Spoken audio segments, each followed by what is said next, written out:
So hello and welcome to the latest in our Workplace Wellbeing Ireland live webinar series in partnership with Irish Life Health and AJ Products.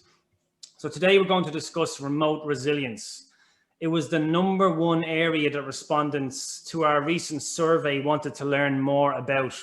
So that question, how do you support your colleagues' well-being as we work remotely, and how do we support our own well-being as we work remotely? So I just want to kick off by thanking our partners who've been a constant support in what has been a really turbulent year. So first up, Irish Life Health, home of the My Life app.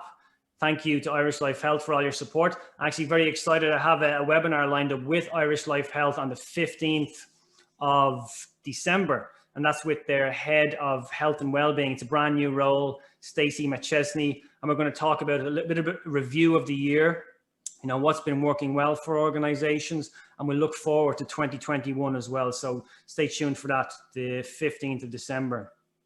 Big shout out to AJ Products. AJ Products are Ireland's leading provider of active at work ergonomic solutions. And I'm personally very excited. I'm getting my standing desk delivered in the next couple of weeks. So actually going to start practicing what I preach and really using the quality equipment that AJ provides. So check out ajproducts.ie for more of their ergonomic solutions. So very excited to welcome our guest today, Dr. Eddie Murphy. So Dr. Eddie Murphy is a clinical psychologist and Adjunct Associate Professor at the UCD School of Psychology. He's a well-known TV psychologist where his trusted style, practical, respectful, and hope-orientated approach has a strong solution focus. His passion and enthusiasm about well-being is anchored in evidence-based psychology, and he's the author of the bestseller, Becoming Your Real Self, a practical toolkit to manage everyday problems. So Eddie, hello, and thank you for joining us on the webinar this afternoon. Good afternoon, lovely to be here, and thanks very much for asking me, Brian, and really looking forward to engaging with you. I think it's very exciting talking about remote resilience and remote well-being. Well-being is something that is really, I'm very passionate about, and I hope today that I'm always trying to keep a very practical focus to the type of work I do, so that at the end of you've made a commitment to here today, and my commitment is by the end of this conversation today, you'll be able to do something that will enhance you or your colleagues or your team's capacity around remote working and remote well-being, because I think it's a real significant area of such a challenging time, in a way, a rupture in how we work, but in a way that's thrown up some positives and some negatives. And we're going to discuss that today in the context of our remote working. And I'm going to look at it in a way of around the WHO guidelines around well-being, which talks about our mental well-being, our emotional well-being, and social well-being. And in a way, another way of thinking about that is our head, our heart, and how we connect with each other. And I think this is sort of going to frame it up with how we're going to have that discussion today to look at how we can enhance remote well-being. Fantastic, excellent introduction. And just for in terms of the agenda, so Eddie, you're going to speak, have an interactive discussion for the next 20 minutes or so on that area. We'll have that Q&A, as I mentioned. So please do send those questions in using the Q&A option below. And then as an extra bonus, Dr. Eddie and I have an announcement to make. We've partnered on a program. So for anyone that wants to hang on to the end to find out a little bit more about that program, we'll tell you about it at the very end of the session. And we have a nice incentive then for anyone as well who's interested in signing up. So I'd encourage you to hang on to the end. Now, I have a few poll questions to kick off with, and then I'll hand over fully to Dr. Eddie. So poll questions, hopefully they're coming up on your screen there now. If you're watching the recording, I'll let you know that the first question is around, just to get an idea of who's on the call, who's tuning in today. It's about what best describes your role or your position. The second question then, second and third questions will kind of inform our discussion today. So we're just interested to know, are you joining this session? Is it from a personal perspective, or is it an organizational perspective, or is it both? And then finally, and here's a very interesting one, will remote working be a permanent feature at your organization, do you believe, post-vaccination? So that's yes, no, or the other option then is remote working is not really an option at my workplace. So interested to hear what people have to say on that. So I'll give everyone just about another 30 seconds or so on that. I'm not sure if you can see the numbers voting there, Eddie, but we're already up around the 70% mark of people having voted already, which is fantastic. So, really engaged audience here today, which is what we're looking for. I'll give everyone about 10 more seconds or so. I see a few raised hands. I imagine the raised hands might be because maybe you're not seeing the poll questions. Sometimes I think maybe if you're on maybe a slightly older browser or something like that, or some certain settings, the poll questions don't always show up. But it looks like we've got about 80% respondents so far. So I'll give it 10 more seconds and then I'll end the polling and I'll share the results. It's great. We're over the 80% mark, so that's fantastic. So I'll end the polling there now. So thanks everybody for that. And I should be able to share the results with you now.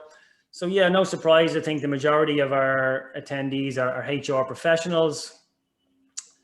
So I think, yeah, I thought that might be the case. So are you joining the remote resilience webinar from a personal or organizational perspective? It's pretty much both.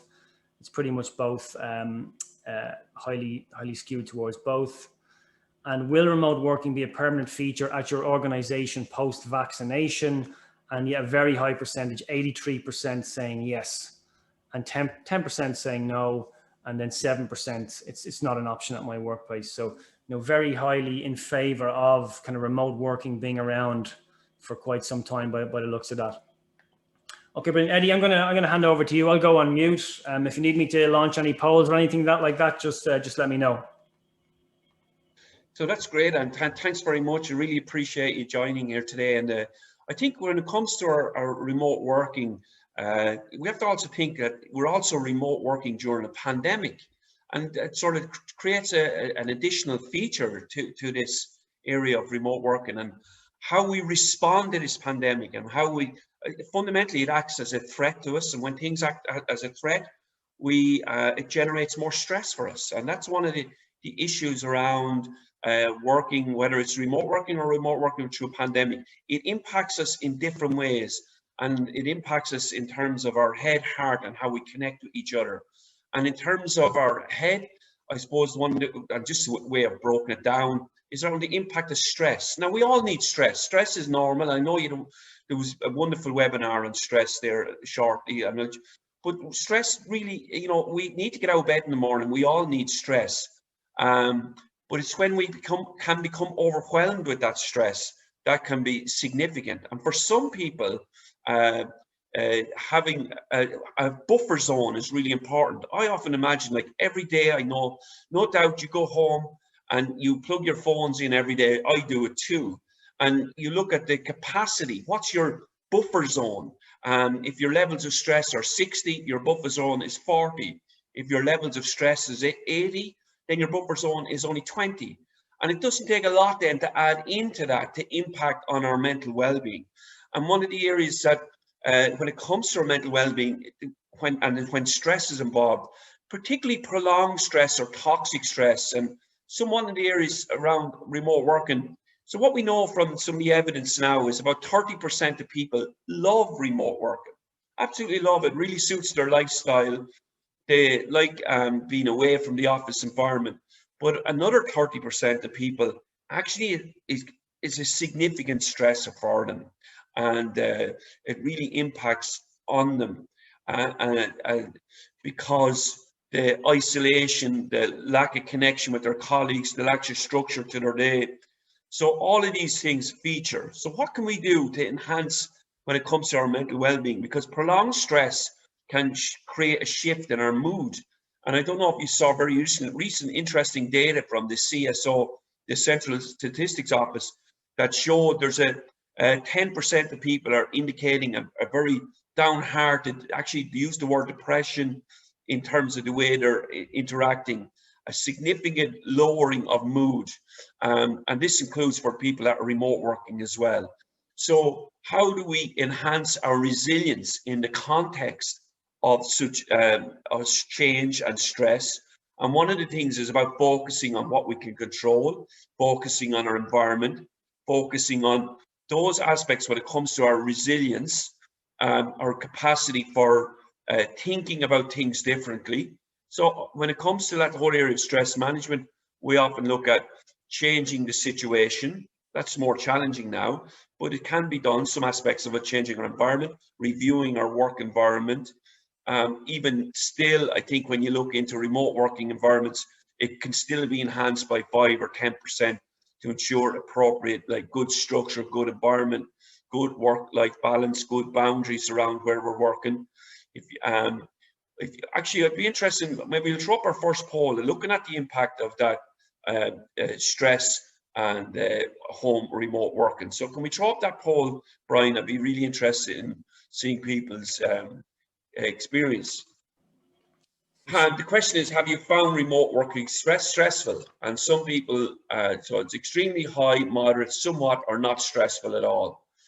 So there's just get a sense of, because it's like both a sword and a shield. There's positives and negatives to this whole environment of remote working. And I'm sure many people experience both the positive and negative events. But have you found it stressful? And we'd be interested to look at that in the context of you from an organizational point of view, from an individual point of view. How have you found that whole area?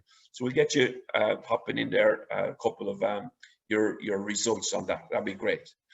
And in terms of that whole area of resilience, resilience is our ability to bounce back after adversity. How do we bounce back? How do we recharge that battery?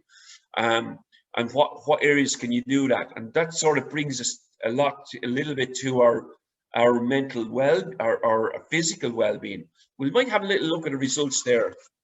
So if we look at not stressful at all, it's 13. And then if you look above that, then, so roughly 85% of people, and certainly 50% of people have found it quite stressful, from moderate right up to high to extreme. So there's the results of the polls here. You can see then, and often that stress, just to reflect on that a little bit from a psychology point of view, that stress is about change, actually, because human beings, we're not really good with change. From a psychology point of view, and whether you see people individually or you're working in organizations, people struggle with change.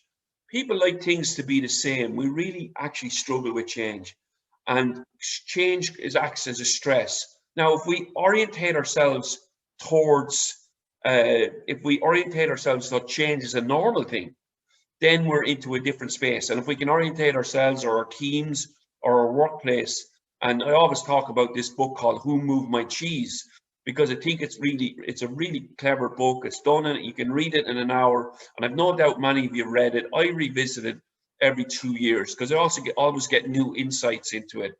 And one of the biggest questions it triggers for me is, what would you do if you weren't afraid? And that often propels you into action. But it really, I think, is about an orientation towards change. And I think that's something that is from yourself, as I said, that if you're a person who's orientated towards change, then you can find stress to be reduced. It's a stress reduction mechanism, the way you think about it. Some questions coming in. I don't find it remote work stressful, but team members are working in the office find it stressful to have less people with them on site. So that's a change. I feel that stress levels are rising now more than earlier. So that's interesting. The evidence is really about the lowering of mood. And I think actually that's a really good question from Emma there, is around that stress levels are rising. Now maybe it's coming into a stressful period, which is Christmas, but and because the social pressures and the expectation and the things that we want to do and the things that we know probably are to keep ourselves safe wouldn't necessarily be the best strategy for us. So I'm not sure about, I think what's happening is because there's prolonged stress, this event has obviously gone on now 9 months, and we can see that's probably another 6 months coming on, and prolonged stress can lower the mood. And that's the thing. Sometimes things can be short and sharp and you get a rebound, but this is a prolonged period of time. And I think that's actually how we respond psychologically to prolonged stress is very different than how we respond in a critical incident, for example. And many like companies or places, and I work in that whole area, critical incidents, responding to fire service personnel and different people that have been through critical incidents. It's a different type of response now, and prolonged stress actually just lowers our energy. And that brings us to the whole area of our physical well-being and how we can impact on our resilience. And I think it's one of the real helpful pathways around our food, fluid, movement, nutrition. And actually, be one of the things, we have a little poll question here about food and alcohol, because if we'll throw that up there now, and we'll put that up. There's some really good questions about remote working. I will be talking about interruptions and being always on. But this is looking at the physical well-being, and it says around your discipline around food and alcohol. So for me, I'd be in that middle. I've been less disciplined since starting. I'm trying to get a handle on it now, but COVID kilos, probably drank too much in the early phases, I would say. And I was working right throughout because I work in a health service. But I would say that certainly I can tell by the weighing scales that, but it's something that I've been trying to really knuckle down on, and coming back onto Operation Transformation in 2021. It's a sort of focus that keeps me a little bit focused. So I'll be interested in looking at how you have I'll just give you another 10 seconds on this, and I'll be interested in looking at the results there. And then I'll give what I think is a good psychological explanation. So I predict, I don't know this, but I predict to be a significant number who would be less disciplined. I'd say it'll be over 40%. Anyway, let's have a look. We'll see what the results is on that. Well, there you go, 68%. I was given a conservative guess. So that's nearly 70% have been less disciplined. Now, I would see that as that's a stress management technique in a way that people are doing. What they've done is they've resorted to comforting themselves. In times of stress and strife, people often resort to eating. It's sort of it's a human nature thing. It's a cultural thing at one level. It's in that we tend to, like, actually during times of stress, we tend to eat more and to overeat. It's a way of nearly almost storing food. Like, it's almost like we're going to have a starvation in the future. But it's a self-soothing piece. Fundamentally, what's going on there is self-soothing, and that's really and that's just having an awareness of that brings you into a space of change. Having an awareness of that, and I would certainly be in that 68%. And it's interesting that how that a change, something that's thrown in at us, and we tend up to eat and drink a little more for the majority of people. And so it shows that there's some, like 15% that are really disciplined and stuff like that. And but a lot of us have been using food and alcohol as self-soothing. So that brings importance of like home working and remote resilience, the whole area of good nutrition, having breaks, hydration, exercise and movement. And I want to bring into here the whole area of sleep, because I think sleep is the quickest win to your resilience. If you're looking at how your sleep is impacted, look at a lot of people in the early phase. I'm not going to do a poll in this, but a lot of people in the early phases there were excessive dreaming, that had disturbed sleep. And I hope your sleep has settled down. But that's, again, goes back to the stress nature of the pandemic, the remote working.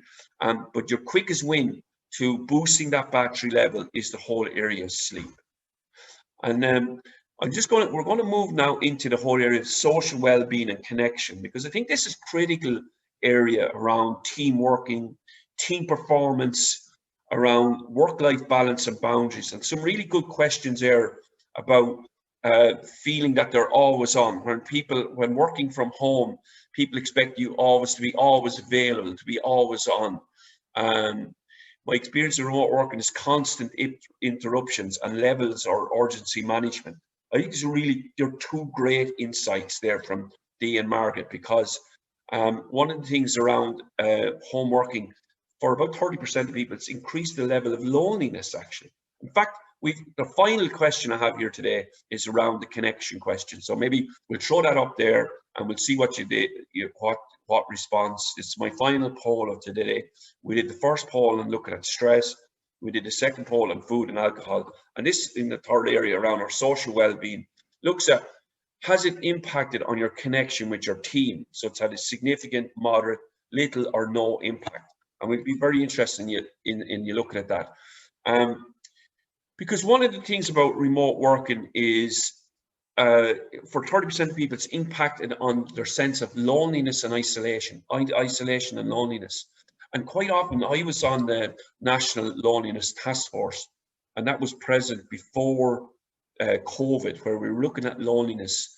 And one of the contributions I was making around that is that loneliness, often we think about it as an elderly issue, but actually loneliness impacts on so many individuals right through the lifestyle. So new mums, people who move to college, people who move into the country, people who move or around the country.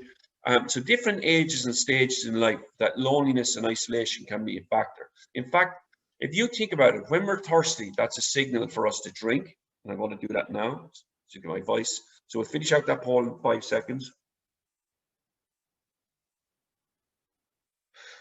When we're hungry, we get a signal to eat.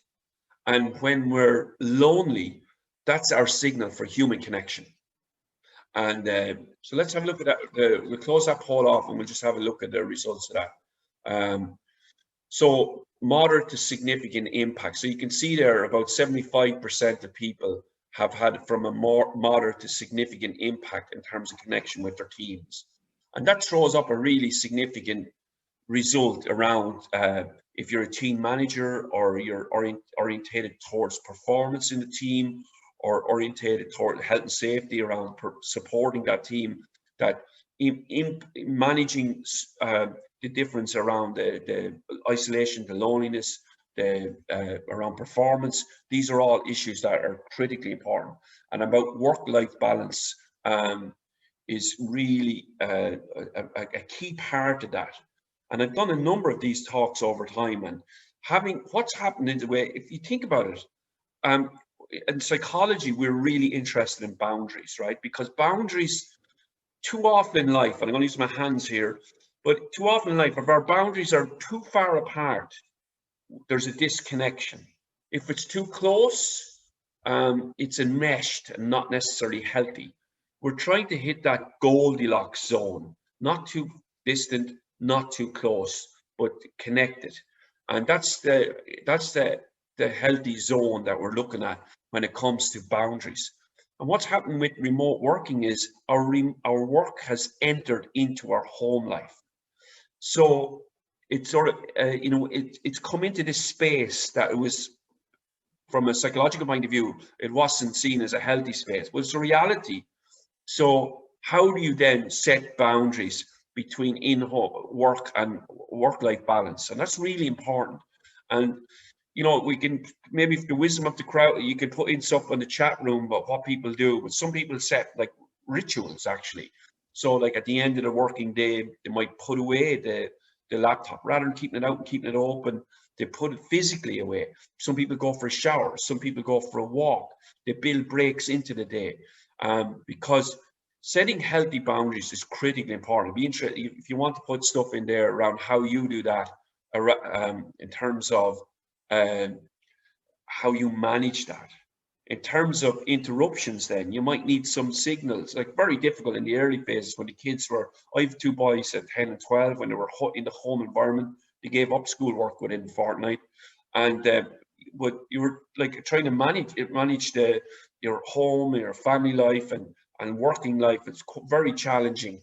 So I know with schools gone back, it's made it very what do you call it? With schools gone back, it's made it more manageable in a way. So I'm just looking at some of the chat comes out. It's very interesting. Working for home can be very isolating when you live alone. Indeed, that's it. And you see, that's a shout out around about communication as well, and around leadership and what leadership and connecting, and in terms of management and leadership skills, we need a little bit of an upgrade when it comes to remote working, about empowering remote workers, involving remote workers, ensuring that they're part of the team discussion, that there's appreciation and different So we need to have a little sort of nudge around to ourselves around how we might manage that this work, because it's a different place, a different space, it's a different orientation. And what we know is that the evidence now is showing that there was often a fear that remote workers would actually do less, but what we do know is that they're actually doing more, and because they're doing more, it's sort of that's where the boundary, I think, comes in. It's good to set breaks, have routine breaks, getting away from that computer, setting walking breaks, using your commute time to more advantageous for yourself. And I know people then work at different schedules of the day if they're involved in multinationals and different call times. So I'd really encourage you to really focus on your work environment, setting healthy boundaries, enhancing your communication. To also, in the context of loneliness is a funny one actually, because when it comes to loneliness, sometimes people who experience loneliness struggle to reach out because they're engaged in a mindset that goes, well, nobody's bothered about me, why will I bother about somebody else? It's a particular cognitive error thinking that's associated with loneliness. Is one of the areas that we looked at. So I'm asking you to reach out, and I'm asking people that aren't lonely to reach out as well and enhance the communication and appreciation. I think some really good things around explicit discussions are needed about permission from senior leadership. People snooze the WhatsApp messages from work after a certain time. I think it's a really good idea, because I think, particularly I have that WhatsApp turned off. I just look at it once a day, because I find that's one of the most intrusive of all the sort of communication components coming through. So setting healthy boundaries between home and work is really something I encourage you when it comes to connecting. So just to recap then, in this conversation today, that we've looked at the whole area of our well-being or in working remotely. We've looked at the area of its impact in terms of our mental well-being, our physical well-being, our social well-being through our head, our heart, and our connection. Through our head, we looked at the whole area of stress and resilience. Through our physical well-being, we looked at the power of that exercise, that sleep, that nutrition, eat for health, in terms of then that connection with others. When it comes to well-being, we can look at having purpose and meaning and engagement in our life. And this is critically important when it comes to our well-being.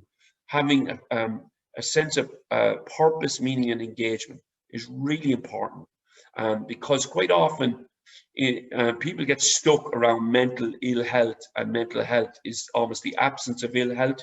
But mental well-being is actually the presence of pleasure, meaning and engagement in your life, and having many pleasures, having engagement, meaning, something that's bigger than yourself.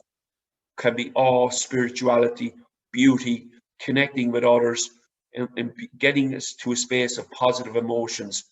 And these all act like a dynamo to our well-being. They become propelling a dynamo to our well-being. And that's what I wish for you all today. And I really appreciate you. I hope you got something from that. Really focus on, again, the mental, physical and connection and part of your well-being. Thank you very much. Brilliant. Thanks, Eddie. And I love how you've, when I would have thought about resilience in the past, it might have been just, one area. That's one area I was focused on. But I love the way you've framed it, that you can actually do something in the area of, your head. You can do something in the area of your heart, and you can do something in the area of connection then as well. So that kind of almost gives you three distinct areas to focus on to build your resilience. And you said something very interesting very early on about this, which I think, which is a really big one and important one, and something I tried to do from early on, was, control what you can control. And whether that's maybe for some people that might be switching off the news, there's can be a lot of negativity in the news. We can't control when a vaccine is coming. There's lots of other factors we can't control, but it's so important to have that focus on what you yourself can control. I agree. I think it's we need to, in the early phases I talked about, for people in the early phase are talking about like maybe switching off the news and just capturing it once a day and stuff like that. I think the vaccine now is going to be the vaccine is very interesting, because vaccine is creating a really important thing. It's created hope, okay? And I know hope is critical, because hope is an orientation towards the future. And that's what we're looking at, is how we've been through a horrible year.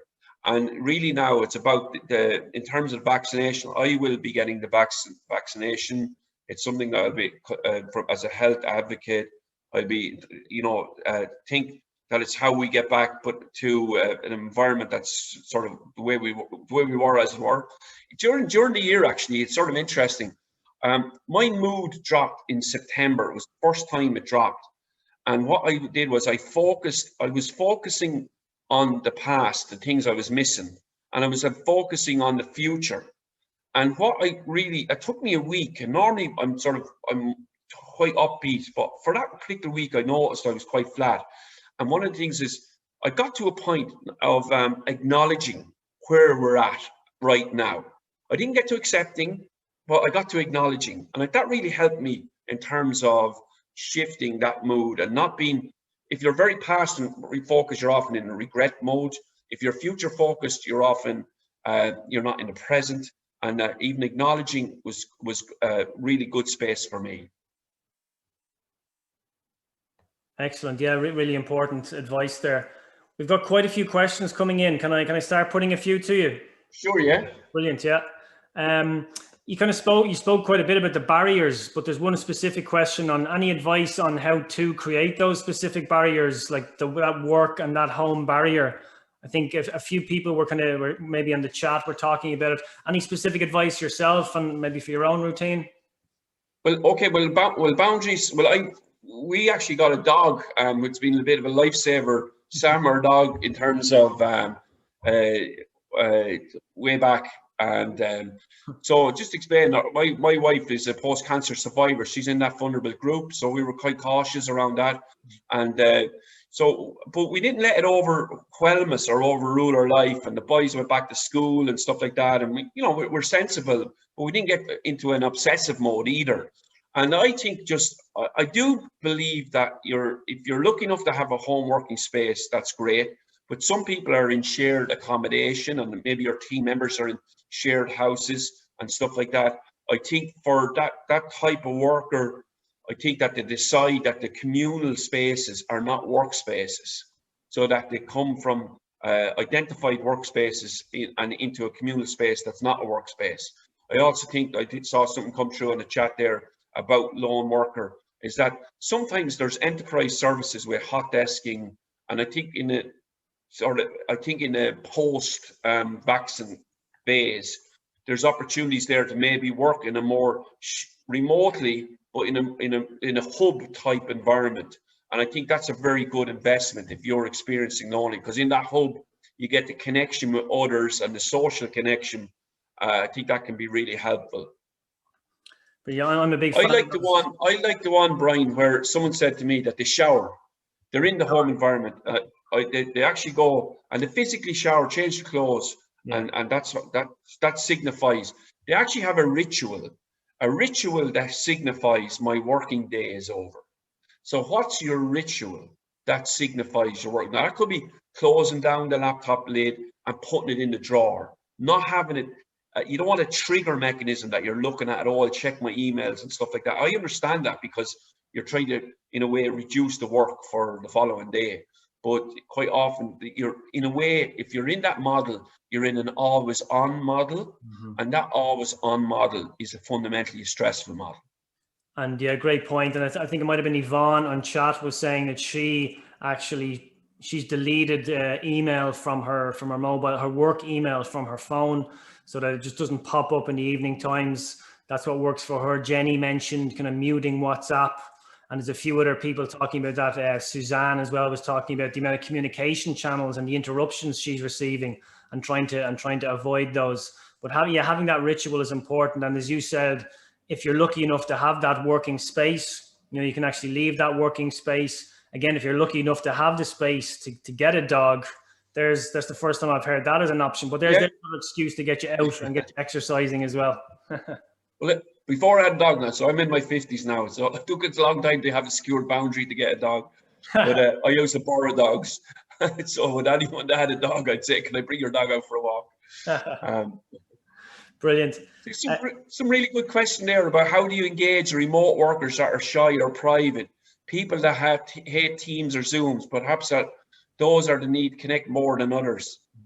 So I've noticed, actually, one thing that I have noticed now over time is and I'd be interested, we're not doing a poll on this, but I notice now a lot more people are engaging in phoning into the Zooms and not necessarily putting their cameras on than previously before. And I actually think that probably needs to go back to an organizational policy bit, really, because I sort of think there's a little bit of what I get a sense is, I'm interested, I get a sense there's a bit of a disconnect happening there from the team.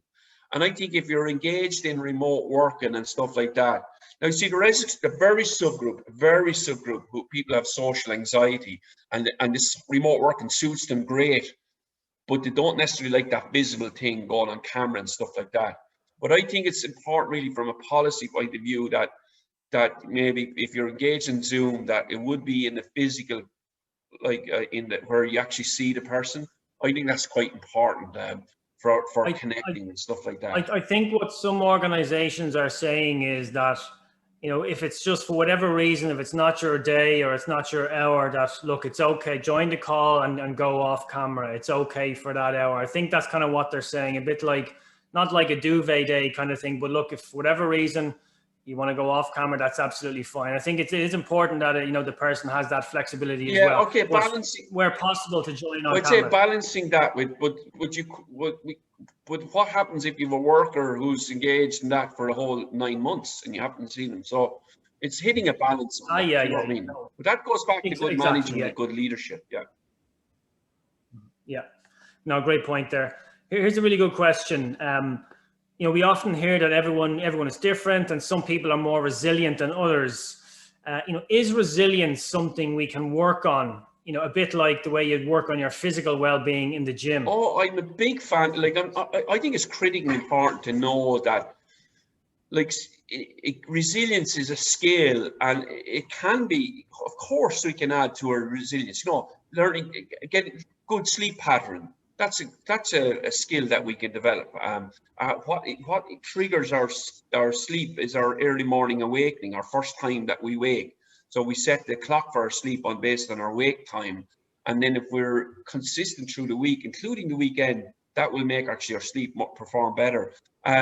Assertiveness skills, our focus on optimism, like developing a mindset towards optimism, setting goals, having looking at the values that we have in our life and living those values. There's hundreds of different things that we can do when, practicing gratefulness, practicing kindness to others, upping our communication, managing our emotions, negative emotions. So there's so many things we can do to boost our resilience in terms of, and we looked at them in the context of our mental, physical and emotional resilience and social connectedness. Actually, the biggest thing around resilience and the biggest stress buster, apart from sleep, is the physical one, is relationships, is having positive relationships. That's the biggest buffer when it comes to reducing our levels of stress. Having that work relationships, or obviously intimate relationships, or human relationships with our family members, they're critically important. And of course, that relationship with yourself as well. One that's with compassion. So having a compassion, not a toxic, critical type relationship, but one that's full with self-compassion. Brilliant. Yeah, great advice there. So it's something we can work on. We can work on that resilience muscle. Here's a question from Neve. Would you think groupthink prolongs stress, makes it worse? Many negative influencers in a team appear to impact others to think the same. So yeah, well, I think there's okay, that's almost like there's a narrative that reminds me. Like I met a team last night actually, and there was a sort of a person that was quite vocal in the team, talking about sort of like had what I call like a negative stream, okay? And the person who lacked the level of flexibility and was very stuck on this negative stream.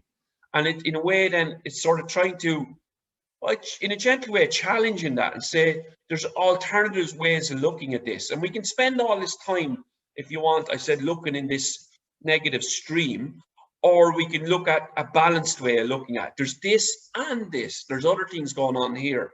So I think that it's certainly groupthink, like a groupthink that's unchallenged, or a dominant voice that's quite negative. So there's a level of working with that person to try and minimize that voice, to get more balance in there, to try and influence that, to create alternative narratives that are against that level of negativity.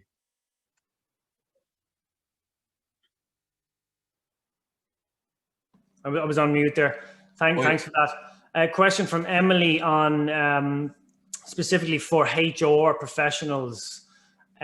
Any advice for them and what they could do to support their people setting those boundaries, kind of taking breaks, switching off? So she's saying they have problems with people maybe working through their days off, and not because their managers are asking them to, it's because that they themselves are struggling to switch off. So this is a good example of what's actually happening, that people are in effect overworking, and it might sound a bit, but the problem with overworking is the level of fatigue. It sometimes can impact on creativity. In fact, sometimes even though there's enhanced performance and outcome. So I think there's a couple of ways. I would look at it in an individual way and a systemic way around managing people's well-being. I would see this as sort of well-being type issue, and I'd have systemic strategies to look at that around senior leadership communication, around time off, prompts. One of the things in the organization that I've been involved in is setting up a daily prompt for self-care and stuff like that, so that people are just triggered to look at their own self-care. So both on an individual level and then on a systemic level, I think is the way to look at that. Okay, excellent. And Liz is just asking, can we get a recording? Yes, you can indeed. Here's a final question then, Eddie, and thanks so much for your time on this. If you have your crystal ball there, I don't know if you have it to hand, but any thoughts on? Balls. We're psychologists. We deal in science and data, not crystal balls. You've come to the wrong shop if you want to see. Spent a lot of years in science. Sorry about the crystal ball grazing. Right. Well, ignore the crystal ball grazing. And what's it actually going to look like? I was going to say to you, what will the future workplace look like, or the work environment look like post-vaccination? Any thoughts on that one? Okay, well, I think that's going to be blended. I think because of the seismic change, and you see, I think this pandemic it's accelerated a lot of things on. It's accelerated maybe how we shop. It's accelerated how we work from home. It's accelerated and with that acceleration, we've got to figure new ways of like that work-life balance and setting the boundaries from home and managing the stress associated with. But I think it's going to be a blended workplace going forward. That's my view anyway. And from the data that I've looked at, and I have looked at the data, just you know, is that it's going to be a blended workplace. And I think the arguments for not home working are certainly reduced for a lot of people, and particularly around reassurances around performance and output and stuff like that. Great to hear, and I think you're echoing what a lot of people are saying as well. And we've run polls in the past on some of these webinars, and you're talking 80%, up to 90% of people are saying their preference is for that blended approach, where they have the option, of course, maybe 3 days in the office, 2 days working from home, and a small percentage then either side of that want to work fully remotely, and a small percentage that want to maybe go back to the office full time as well. But a very high percentage are looking for that blended option. So I think that's the way it's going to be. It's going to be blended option, and it's going to create challenges for managers and leaders around, because they're going to have to nuance their style to support individuals that are in a combination of home working and on-site working. Yeah, and so a lot of policies will have to change, I'm sure. I was just speaking with a large organization yesterday who were saying it's, they're delighted to see it, the change, the move to a flexible working policy. But like you said, it's something that they've been talking about for a while, but realistically was years and years away. And COVID has just accelerated that. And it's a positive step for them now, moving to that kind of remote or flexible working policy. It's like telehealth. Telehealth is going to be a big jump in telehealth because it is, Yeah. So, I mean, lots of positives to come for us from all of this. Eddie, thanks so much for your time. That was really, really interesting. We mentioned at the beginning, we'll announce something we're doing together. Delighted to partner with you on this. I might share my screen here. So, and it's kind of relevant for anyone that maybe is interested in learning a little bit more about remote resilience, because it's on that particular subject. So Eddie and I, we've been working over the last couple of months on an online program, and it's in the area of remote resilience. It's self-paced training as well.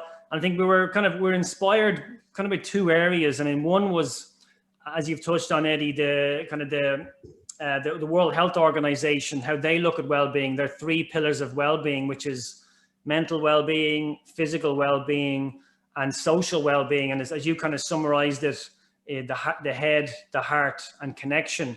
So we've approached it from that angle. So we have different kind of modules in those areas. And we're also influenced by the HSA have an excellent document, which I'll link to in the follow-up email, around guidelines for employers and employees for working remotely. And they make a lot of recommendations in that document. And we've aligned what we're doing in this course to that. So effectively what we're doing here is providing a tool for organizations to support their colleagues as they adjust to the remote working landscape. So really excited to launch this with you, Eddie. I've got some details on what's included. It's that head, heart, and connect piece. We've included that. It's self-paced, so an individual can step through this in their own time. It's based on that document, as I said. It's an excellent, that's pretty much hot off the press, that document. The HSC released that in October. So that's it's really up to date.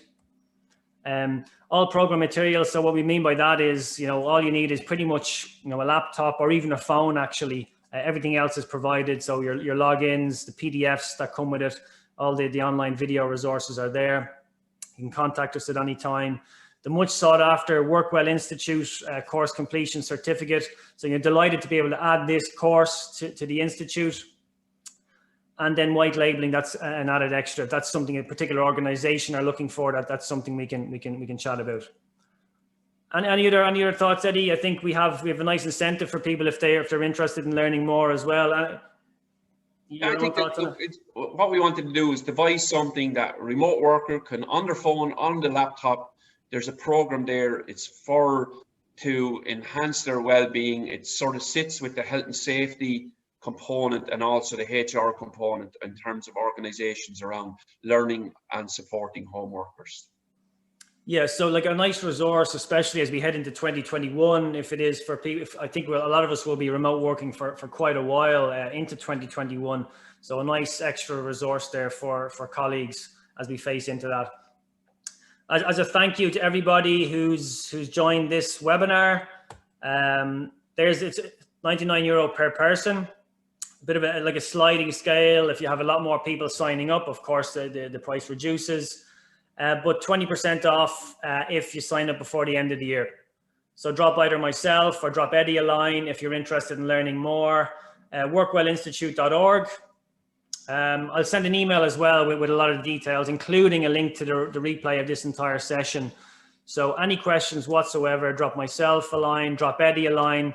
And Eddie, I think we're going to hang on the line for a while as well, if anybody does have any questions, and we can answer questions for people too. So I just want to thank everybody and thank you, Brian, for asking me, and it's great to collaborate. And I hope today, really appreciate the kind comments there by Niamh and Gemma and Karen, and I really appreciate that from all the kind comments.